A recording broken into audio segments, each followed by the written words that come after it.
Hello students, मेरा नाम है दिव्य त्रिपाठी। आईक्यू सेंटर में आपका स्वागत है। आज हम पढ़ेंगे सिस्मिक वेव्स के बारे में, यानी कि भूकंपीय तरंगे। भूकंपीय तरंगों के बारे में मैं पहले आपको इंट्रोडक्शन देना चाहूँगा कि भूकंपीय तरंगे आखिर होती क्या हैं और इनकी ज़रूरत क्यों है हमें पढ़ने के लिए और समझने के लिए। तो चलिए स्टार्ट करते हैं। सबसे पहले मैं आपको बता दूं, यहाँ पे जो सिस्मिक वेव्स होते हैं यानी भूकंपीय तरंगे, वैसे बहुत इंटरेस्टिंग टॉपिक है ये। छोटे बच्चों को बहुत मज़ा आता है कि भूकंप आ गया, मज़ा आता है, थोड़ा धरती वर्ती हिलने लगती है, कुछ मज़ेदार लगता है। लेकिन वास्तव में ये बहुत विनाशकारी होते हैं और इनको मज़े के लिए तो बिल्कुल नहीं देखना चाहिए या फिर मज़े के लिए बिल्कुल नहीं समझना चाहिए। लेकिन इससे क्या क्या हम लोगों को लाभ हो सकता है, इसको समझने के बाद हम अपने अर्थ को कैसे जान सकते हैं, ये बहुत इंपॉर्टेंट है। तो जैसे कि मान लीजिए कि कोई भूकंप आता है तो उसका कोई सेंटर होता है जहाँ से ये उत्पन्न होता है। दो प्लेटें जब आपस में टकराती हैं या फिर दूर दूर होती हैं तो भूकंप आता है। तो उसमें कई सारे फैक्टर्स होते हैं, लेकिन ये इंपॉर्टेंट फैक्टर है, ठीक है।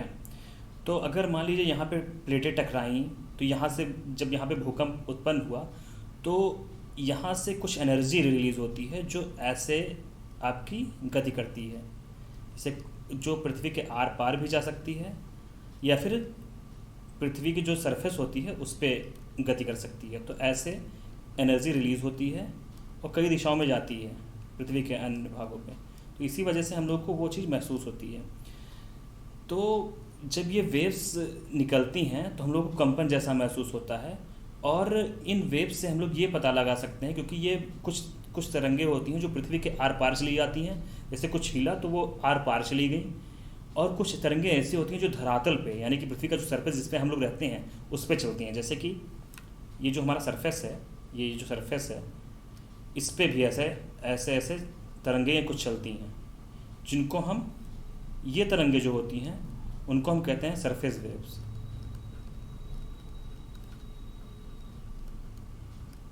और जो ये तरंगे होती हैं उनको हम कहते हैं बॉडी वेव्स, यानी कि इसको हिंदी में कहते हैं भूगर्भिक तरंगे। पृथ्वी के अंदर से जाती हैं इसलिए। और इनको हम कहते हैं धरातलीय तरंगे।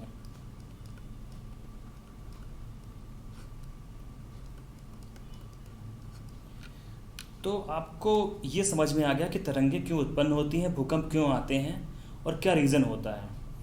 तो इसको मैं डिटेल में, और ये डीप टॉपिक है लेकिन ये आपको बेहतर समझ में आ जाए, एक बेसिक तैयार हो जाए, इस वजह से मैंने आपको इस तरीके से समझा दिया। प्लेटें आपस में टकराती हैं तो कंपन होता है, या फिर दूर जाती हैं किसी से तो कंपन होता है। उससे जो एनर्जी रिलीज होती है वो अलग अलग दिशाओं में जाती है। अगर पृथ्वी के अंदर से होकर जाती है तो हम उसे कहते हैं भूगर्भिक तरंगे। अगर वो बाहर के पृथ्वी के सरफेस पे होती है तो हम उसे कहते हैं धरातलीय तरंगे, ठीक है। अब चलिए नेक्स्ट स्लाइड पे चलते हैं। हम लोग कुछ पढ़ते हैं इसमें, इस टॉपिक के बारे में जो इंपॉर्टेंट पॉइंट्स हैं। देखिए, जैसा कि मैंने बताया कि सिस्मिक वेव्स क्या होती हैं। भूकंपीय तरंगे ऊर्जा की तरंगे हैं जो पृथ्वी की परतों के माध्यम से यात्रा करती हैं। कि जो जैसे जब कंपन हुआ, टकराई, तो उसके बाद वहाँ से उन्होंने गति की, यानी कि कई सारी प्लेटें आपस में जुड़ी हुई हैं तो उसी के अंदर से होके जाती हैं या फिर बाहर होके जाती हैं। तो यही बताया गया है कि वो परतों में यात्रा करती हैं। ये भूकंप, ज्वालामुखी विस्फोट, मैग्मा आंदोलन, यानी मैग्मा जब निकलता है तो ये कंपन होता है, भूकंप होता है या फिर ज्वालामुखी होता है। हर तरीके से जो भी होते हैं उस वजह से भूकंप आ सकता है। और जो मानव निर्मित विस्फोट है, यानी मानव निर्मित विस्फोट मतलब कि अगर डायनामाइट से अगर हमने कोई विस्फोट कर दिया या फिर परमाणु बम विस्फोट कर दिया तो भी होता है। और कभी कभी तो ऐसा होता है कि जैसे हम लोग बांध बनाते हैं नदियों पे, जैसे उनको रोकते हैं पानी, और उनका कई सारे जगहों पे यूज़ करते हैं। जैसे कि हमने ये बांध बना दिया और यहाँ पे ऐसे रोक दिया पानी को, यहाँ से पानी बह के आ रहा था यहाँ से, और यहाँ पे हमने लोगों ने इसको रोक दिया पानी को। तो कभी कभार ये पानी की मात्रा इतनी ज़्यादा हो जाती है कि इससे अचानक से वो जो धरातल रहता है, जो सरफेस रहता है, वो अचानक से नीचे बैठता है, उसके वजह से भी भूकंप आता है। तो कई सारे रीजंस हैं भूकंप के आने के, और जो उनसे तरंगे निकलती हैं वो इसी वजह से निकलती हैं। तो सिस्मिक वेव्स पता चल गया कि किन किन रीजनों से निकलता है। अब चलिए आगे देखते हैं। भूकंपीय तरंगे यानी भूकंपीय शब्द जो है, जो सिस्मिक वर्ड है वो किस चीज़ से संबंध रखता है, भूकंप या पृथ्वी और उसके पपड़ी के अन्य कंपनों से संबंधित। जैसा कि मैंने आपको बताया कि जो पपड़ियाँ होती हैं उनमें गति होती है, ऊर्जा जब रिलीज़ होती है तो वो उससे कंपन होता है और इसी को भूकंपीय तरंगे कहते हैं। भूकंपीय तरंगों के अपवर्तन या परावर्तन का उपयोग पृथ्वी के आंतरिक भाग का संरचना का अनुसंधान करने के लिए किया जाता है। तो मैं आपको बता दूं कि पृथ्वी की आंतरिक संरचना को कैसे समझ, तो देखिए कि कैसे हम लोग पृथ्वी के अंदर की जो संरचना है कि हार्ड है कि क्या है, कैसा है हम लोग को पता नहीं है। अंदर हम लोग ऊपर रहते हैं पृथ्वी के, एक जो सरफेस है हम लोगों का,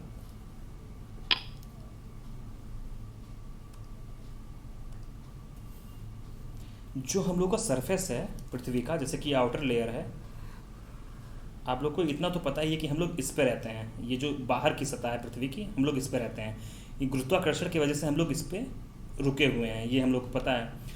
तो जो अंदर की बात है पृथ्वी की, जो ये यहाँ पे जैसे मान लीजिए सेंटर है, तो अंदर क्या क्या चीज़ें हैं, जैसे कि ये प्लेट हो गई, यहाँ पे क्या है, यहाँ पे क्या है, यहाँ पे क्या है। अगर हम एक सिलसिलेवार ढंग से समझने की कोशिश करें तो हम लोग उतना नहीं समझ सकते हैं कि गहराई में क्या क्या है, और हम लोग ना जान सकते हैं बिना खुदाई के। अगर मान लीजिए खुदाई भी करें तो एक जगह पे खुदाई की गई है जो कि सबसे लंबी खुदाई की गई है, लेकिन उससे भी हम लोगों ने पूरी डिटेल में नहीं समझ पाए हैं पृथ्वी के आंतरिक संरचना के बारे में। लेकिन जब ये मान लीजिए पृथ्वी है, जो यहाँ अगर मान लीजिए भूकंप हुआ, भूकंप का ये सेंटर है, अगर यहाँ से जब तरंगे निकलती हैं जो बॉडी वेव्स रहती हैं, यानी कि जो धरातलीय तरंगे रहती हैं, भूगर्भिक तरंगे रहती हैं, धरातलीय नहीं भूगर्भिक तरंगे जो रहती हैं वो पृथ्वी के आंतरिक भाग से होकर जाती हैं, कुछ यहाँ से कुछ यहाँ से, तो आर पार करती हैं। तो हमें यहाँ जैसे कि इनका जब ये गति करती हैं तो कभी इनकी स्पीड कम होती है, कभी स्पीड तेज होती है। तो जब तेज होती है कम होती है, ये उस पर निर्भर करता है कि पृथ्वी की आंतरिक संरचना कैसे है, यानी कि अंदर का स्ट्रक्चर कैसा है, उसका डेंसिटी ज़्यादा है यानी घनत्व ज़्यादा है, या डेंसिटी कम है या घनत्व कम है। ये सब चीज़ों पे निर्भर करता है उसकी स्पीड। अगर घनत्व ज़्यादा है यानी कि पृथ्वी में जो अंदर की जो संरचना है यानी स्ट्रक्चर है, अगर वो बहुत पास पास उसके कण हैं तो वहाँ पे गति तेज हो जाती है इन कणों की। जैसे कि एस वेव्स जो होती हैं, एस तरंगें होती हैं और पी तरंगें होती हैं, उनकी गति तेज हो जाती है। लेकिन जब ये तरल माध्यम में यानी थोड़ा सा द्रव अवस्था में या फिर कोई और लिक्विड फॉर्म में रहती है या फिर मैग्मा टाइप में रहती है तो उसमें स्पीड स्लो हो जाती है। तो इस तरीके से हम लोग को पता चल जाता है कि हाँ, इस लेयर में थोड़ा मतलब तरल है पदार्थ पृथ्वी में, और उसके बाद जो ये पार्ट है वो सॉलिड है। तो इस तरीके से हम पृथ्वी के अंदर की संरचना का भी अध्ययन कर सकते हैं। ठीक है, तो ये मैंने वो लाइन समझा दी जो इससे पहले हम लोगों ने देखी थी।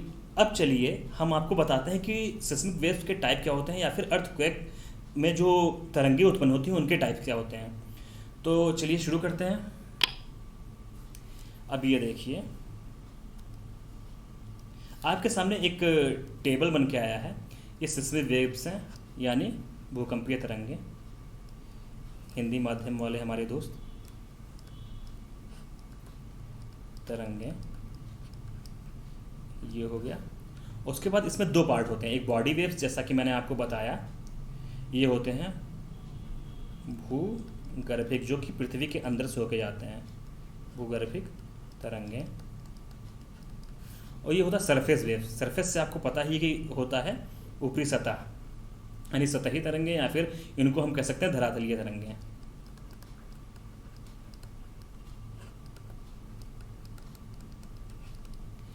ये हो गया। उसके बाद जो बॉडी वेव्स होते हैं यानी जो भूगर्भिक तरंगे होती हैं वो दो पार्ट में बांटी गई हैं, जो की है पी वेव्स और दूसरा है एस वेव्स। तो पी वेव्स, इसका पी वेव्स नाम इसलिए पड़ा, पी मतलब होता है प्राइमरी, प्राइमरी हो गया, और प्राइमरी मतलब जो प्राथमिक तरंगे होती हैं, प्राथमिक तरंगें। इनको पी वेव्स इसलिए कहा जाता है क्योंकि ये जब भूकंप उत्पन्न होता है तो जब एनर्जी रिलीज होती है तो सबसे पहले, जैसे कि हम इनको कैसे मापते हैं, एक सिस्मोग्राफ यंत्र होता है, उससे हम लोग मापते हैं कि इनकी तीव्रता क्या है और कौन कौन सी तरंगें कब कब प्राप्त हुई।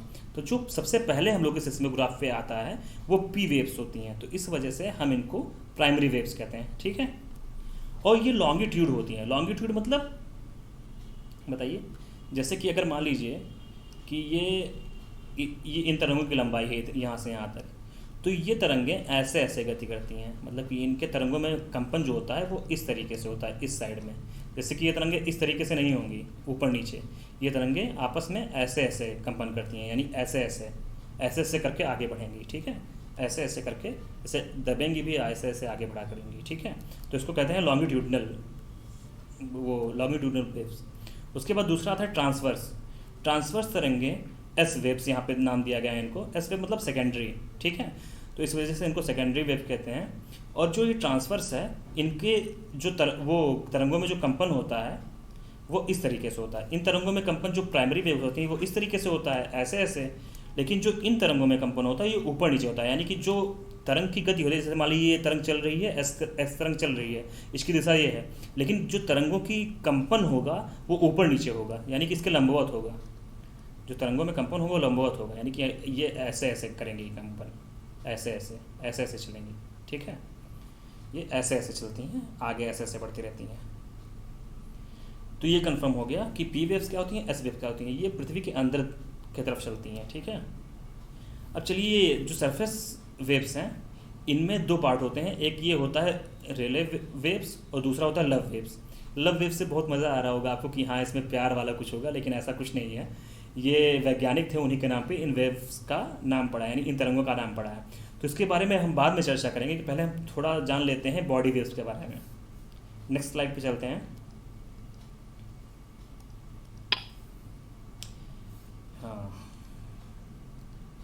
बॉडी वेव्स, जैसा कि मैंने आपको बताया कि भूगर्भिक तरंगें फोकस पर ऊर्जा की रिहाई के कारण उत्पन्न होती हैं। जैसे कि आप इसको ना, मतलब ये मैंने एक लैंग्वेज में लिख दिया है कि जैसे मान लीजिए आपको नोट्स बनाना हो या फिर आपको किसी लैंग्वेज में लिखना हो, रिटन फॉर्म में देना हो, तो आप ऐसा लिख सकते हैं, क्योंकि लैंग्वेज की ज़रूरत पड़ती है उसमें।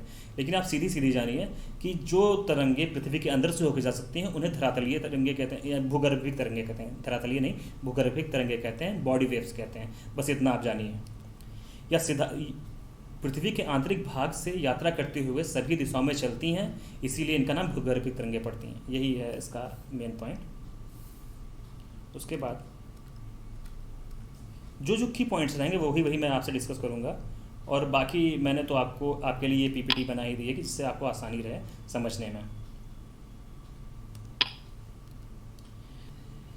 पी तरंगें प्राथमिक तरंगें हैं, जैसा कि मैंने आपको बताया था लॉन्गिट्यूडनल वाला, कि ये इनके तरंगों में कंपन कैसा होता है और ये किस तरीके से गति करती हैं। जिस तरीके से ये गति करती हैं वही उसी तरीके से समान जो प्रक्रिया होती है वही ध्वनि तरंगों की होती है। इसी वजह से ये कहा जाता है कि इनकी जो गति है या फिर इन तरंगों में जो कंपन होता है वो ध्वनि तरंगों के समान ही होता है, ठीक है। उसके बाद हम एस तरंगों की बात करें, जो सेकेंडरी वेव्स हैं, मैंने आपको डिटेल में बता दिया है। तो इनमें जो होता है वो अनुप्रस्थ तरंग के हिसाब से होता है, यानी कि जो ऊर्ध्वाधर जो होता है गति उसे अनुप्रस्थ तरीके से कहते हैं, और इन तरंगों का प्रसार पानी की सतह के तरंगों के समान होता है। तो मैं इसको आपको एक बार एक्सप्लेन कर देता हूँ कि जैसे जो पी तरंगे हैं उनका ऐसे ऐसे कंपन होता है, यानी कि ऐसे तरंगों के बीच में ऐसे कंपन होता है, और जो एस तरंगे होती हैं उनके ऐसे ऐसे होता है ऊपर नीचे, यानी कि ऐसे तरंगों में।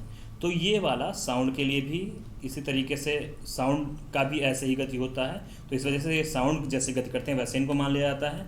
और ये जैसे कि आप पानी में कंकड़ मारिए तो पानी में तरंगे जो ऐसे ऐसे नहीं चलती हैं, तो ऐसे ऐसे गति करती हैं, तो उनको मान लिया जाता है ये लंबवत, यानी कि एस वेव्स। ये हो गई आपकी अनुप्रस्थ, ये हो गई एस वेव्स, और ये हो गई आपकी अनुदैर्ध्य।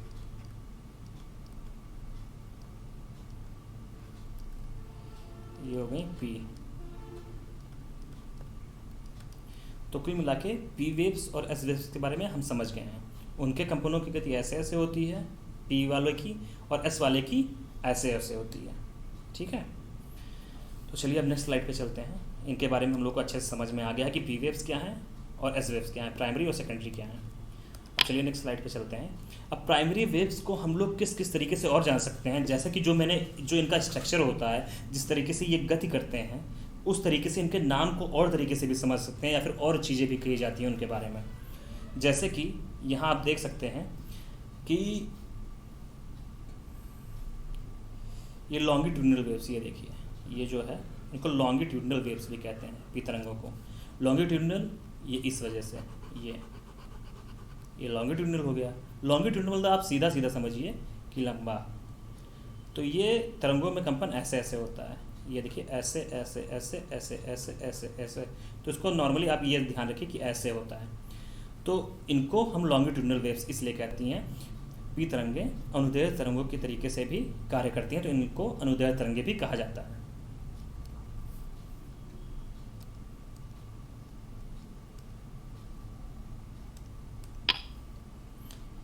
अब इनको संपीड़न तरंगे भी कहा जाता है। संपीड़न तरंगे इसलिए कहा जाता है, मैं आपको बता दूं, संपीड़न मतलब आप जानते होंगे कि, या फिर मैं आपको एक बार समझा दे रहा हूँ। संपीड़न मतलब होता है कि किसी चीज़ का सिकुड़ना या फिर खुलना, ठीक है। तो जब ये गति करते हैं सीधी रेखा में, जैसे कि ये मान लीजिए ये एक माध्यम है और इसमें अगर मान लीजिए ये कण गति कर रहे हैं आपस में, तो कभी इनमें ऐसे ऐसे पास पास में ये तरंगे रहती हैं, उसके बाद कभी कभी ये दूर दूर हो जाती हैं, कभी पास पास होती हैं, कभी दूर दूर हो जाती हैं। तो इनमें संपीड़न का भी गुण होता है, कभी कभी पास पास, कभी कभी दूर दूर, ठीक है। तो इस वजह से इनको संपीड़न तरंगे भी कहते हैं। उसके बाद इनको प्रेशर वेव्स भी कहते हैं, दबाव तरंगे भी कहते हैं, क्योंकि जैसा कि आप ये देख रहे हैं कि यहाँ पे देखिए पास में हो गए, यहाँ पे दूर हो गए, ठीक है। कभी दबाव में वृद्धि हो रही है, कभी दबाव में कमी हो रही है। तो एक ही कैरेक्टरिस्टिक्स है, उनके नाम क्या क्या हो सकते हैं, इस तरीके से हम लोगों ने डिफाइन कर लिया कि इन तरंगों में ये गुण है तो इनको ये भी कह सकते हैं, इन तरंगों में ये गुण है तो ये भी कह सकते हैं, ठीक है।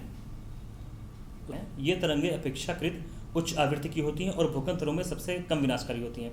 जैसे कि इनकी जो आवृत्ति होती है, यानी कि मतलब फ्रिक्वेंसी, जो इनकी फ्रिक्वेंसी होती है ये इनकी बहुत ज़्यादा होती है, लेकिन ये विनाशकारी नहीं होती, यानी ये ज़्यादा धरातल पे हमारे या फिर हम लोग को ज़्यादा परेशानी नहीं पहुंचाते, यानी इनसे कोई प्रॉब्लम नहीं होती है। लेकिन इनकी स्पीड बहुत तेज़ होती है, इस वजह से ये सबसे पहले पहुंचते हैं हमारे धरातल पे, या फिर हमारे सिस्मोग्राफ पे सबसे पहले रीड होते हैं। दूसरा ये है कि वे सभी माध्यमों में यात्रा कर सकते हैं, ये वो चाहे ठोस हो, चाहे द्रव हो, चाहे गैस हो, कोई भी अवस्था हो, वो उसमें गति कर सकते हैं। इन तरंगों की ये खास बात होती है।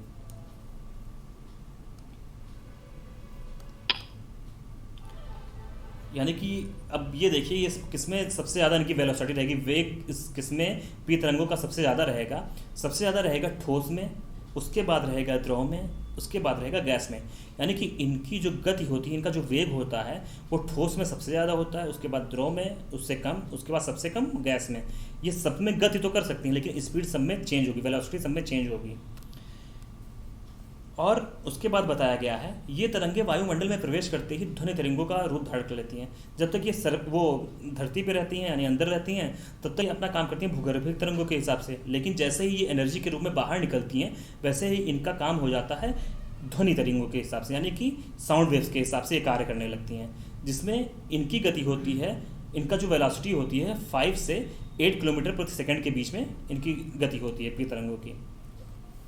अर्थक्वेक के टाइम पे, जब अर्थक्वेक जिस टाइम आता है उस टाइम पे इनकी जो वेलोसिटी रहती है वो 5 to 8 किलोमीटर पर सेकंड होती है, यानी 5 से 8 किलोमीटर पर सेकंड के बीच में होती है।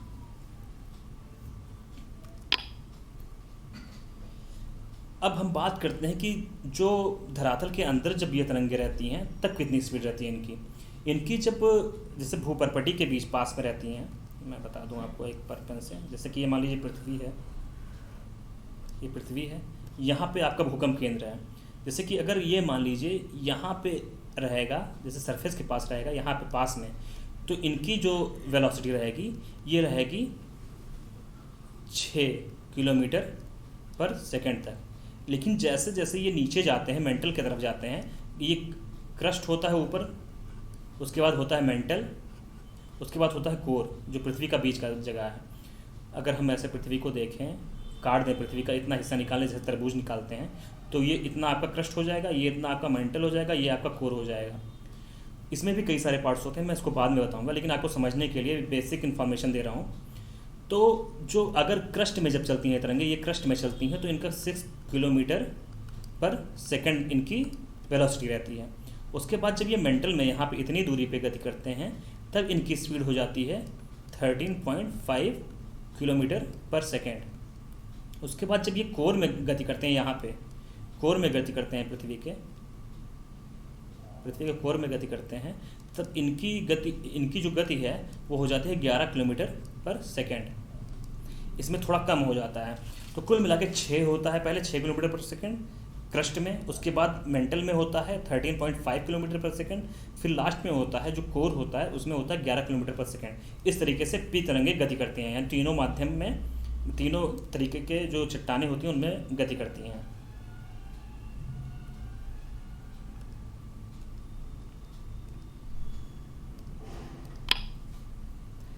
अब हम बात करते हैं सेकेंडरी वेव्स की। सेकेंडरी वेव यानी कि जो सिस्मोग्राफ पे पी पहले वेव्स आती हैं, उसके बाद सेकंड नंबर पे ये वेव्स पहुंचती हैं। ये ऐसी तरंगे हैं जो द्रव में गति नहीं कर सकती, ना गैस में कर सकती हैं, ये सिर्फ ठोस में ही चल सकती हैं। हार्ड है ना एकदम सॉफ्ट है, प्लाज्मा स्टेट में है तो उसमें ये गति कर सकती हैं, लेकिन जो पूरी तरीके से थोड़ा द्रव रहेगा, पूरा जैसे ज़्यादा द्रव हो जाएगा तो उसमें ये गति नहीं कर सकती हैं। तो कुल मिला के इनको हम माध्यमिक तरंगे या द्वितीयक तरंगे कहते हैं, क्योंकि ये सेकंड नंबर पर पहुंचती हैं और ये जल में इसलिए नहीं कर पाती हैं एंट्री, इसलिए गति नहीं कर पाती हैं। इसका भी मैं आपको रीज़न बता दे रहा हूँ। जैसे किसी में सिस्टम में घुसना है सीधे घुस सकती हैं, लेकिन अगर कोई तरंग ऐसे ऐसे ऊपर नीचे गति कर रही है तो कभी ये तरंग इस तरफ फोर्स लगाएगी, कभी तरंग इस तरफ फोर्स लगाएगी, तो ये प्रॉपर सीधे तरंगे नहीं रहती हैं, ये ऐसे लंबवत गति करती हैं। तो इस वजह से पानी में घुसने में इनको दिक्कत होती है, तो पानी इसका विरोध करती है, ध्रुव अवस्था इसकी विरोध करती है, इस वजह से इन तरंगों को घुसने नहीं देती है। क्योंकि यही जो मैंने बताया, इनकी जो गति की दिशा होती है तरंगों में, ये उनके अनुकूल नहीं होती, इस वजह से ये अंदर आने नहीं देते हैं इन तरंगों को, सीधा सा आप समझ लीजिए, ठीक है। तो ये कुल मिला के ठोस में ही गति कर पाती हैं, और ये सेकंड वेव्स हैं जो सिस्मोग्राफ पे डिनोट होती हैं, इस वजह से इनको हम सेकेंडरी वेव्स कहते हैं। जैसे कि ये ऐसे ऐसे ऐसे ऐसे गति करते हैं, ऐसे ऐसे, तो इसमें ये शिखा है, जो ऊंचा उठा हुआ भाग है, ये शिखा बनाते हैं, और ये जो गड्ढा वाला भाग है ये गर्त है। तो ये जहाँ पे भी गति करते हैं तो वो शिखा और गर्त का निर्माण करते हैं, ठीक है। तरंगें पी तरंगों के बाद सतह पे आती हैं, मैंने इसको आपको क्लियर कर दिया, ये पॉइंट आपको समझ में आ गया होगा। उसके बाद है ये तरंगें उच्च आवृत्ति की होती हैं और इनमें पी तरंगों की तुलना में थोड़ी अधिक विनाशकारी शक्ति होती है। जैसे जो आपकी पी तरंगें हैं उनमें आवृत्ति तो ज़्यादा होती है लेकिन वो विनाशकारी नहीं होते हैं, लेकिन ये तरंगें उसके अपेक्षा विनाशकारी होती हैं। ये विनाशकारी होती हैं लेकिन उसके अपेक्षा थोड़ा ज़्यादा होती हैं, ठीक है। इस तरंगें तरल पदार्थ में नहीं जा सकती, नहीं गुजर सकती हैं, क्योंकि इनका अपरूपण तनाव का समर्थन नहीं करता है। जैसा कि मैंने अभी आपको फिगर के द्वारा भी बताया कि जब ये तरल अवस्था में घुसने चलती हैं तो इनके तरंगों की गति ऐसी होती है कि इनको अंदर आने नहीं दे सकती है, उसका द्रव अवस्था हमेशा विरोध करती है। तो इसलिए ये तरंगें तरल अवस्था में तरल पदार्थ में गति नहीं कर सकते हैं, सिर्फ पी ही गति कर सकता है। जैसे पी वेव्स होती हैं, जैसे कि अगर ठोस कोई जगह है तो वहाँ पे तेज़ चलती हैं, उसके बाद थोड़ा वो प्लाज्मा स्टेट है तो वहाँ पे थोड़ा स्पीड कम हो जाती है, उसके बाद फिर से ठोस मिलता है तो फिर से तेज़ चलती हैं। उसी तरीके से जो एस वेव्स होती हैं इनकी भी वेलोसिटी जो माध्यम रहता है, इनके कणों का माध्यम रहता है पृथ्वी में अंदर, उसी तरीके से इनका भी स्पीड कभी तेज़ कभी ज़्यादा, कभी तेज़ कभी कम होता है। उनके कणों में कैसा बनावट है पृथ्वी के अंदर स्ट्रक्चर में, उस तरीके से इनका भी इस वेलोसिटी कम और तेज़ होता है, ठीक है।